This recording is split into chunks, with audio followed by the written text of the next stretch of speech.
স্ত্রীর আহাজারিতে ভারী হয়ে ওঠে হাসপাতালের পরিবেশ। স্বামী নাসিরউদ্দিন ছিনতাইকারীর আঘাতে এখন ভারসাম্য হারানোর পথে। পরিবারের একমাত্র উপার্জনক্ষম মানুষটির এমন দশায় চোখে মুখে অন্ধকার নেমে এসেছে রাবেয়ার। একটা ভালো খবর খাই না, জীবনে অনেক কষ্ট করে টাকা জমাইছিল, কে আর এত বড় ক্ষতি করলে? মানুষের যে হারে এত বড় শত্রুটা হচ্ছে, আমি যেন চাই যে সে এরকম করে শাস্তি পায়। 15 অক্টোবর রাত 11:15টার দিকে রাজশাহীর তানোর উপজেলার মুন্ডুমালা বাজার থেকে বাড়ি ফিরছিলেন বিকাশ এজেন্ট নাসিরউদ্দিন। নির্জন রাস্তায় মুখোশধারী ছিনতাইকারীরা আক্রমণ করে তাকে। তার সঙ্গে থাকা 2,80,000 টাকা ছিনিয়ে নিয়ে মাথায় আঘাত করে পালিয়ে যায় দুর্বৃত্তরা। চলাফেরার জন্য আর মারাত্মক হয়ে উঠেছে।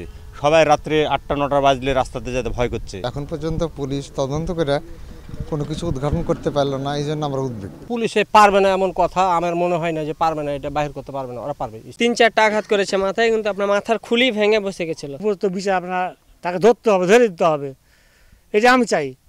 এই যে আমার কিছু আর দরকার নাই, আমি দেখতে চাই সে আমার ছেলে কে মেরেছে। রাজশাহীতে বেড়েছে ছিনতাই ও ডাকাতির ঘটনা।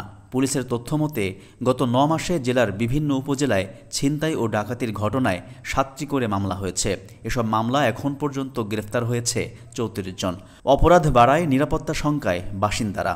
যদিও পুলিশ বলছে টহল জোরদারের পাশাপাশি দ্রুত জড়িতদের গ্রেফতারের চেষ্টা চলছে। অফিসার ইনচার্জদের আমরা নির্দেশ দিয়েছি যে তারা যেন অত্যন্ত সতর্কতার সাথে তারা টহল বৃদ্ধি করে এবং যে কোনো ঘটনা যেন তারা দ্রুততম সময়ের মধ্যে পিওতে যায় এবং অপরাধীদের দ্রুততার সাথে গ্রেপ্তার করতে পারে। মহানগর পুলিশের তথ্য মতে গত 9 মাসে রাজশাহী সিটি কর্পোরেশন এলাকায় 21টি ছিনতাইয়ের ঘটনা ঘটেছে।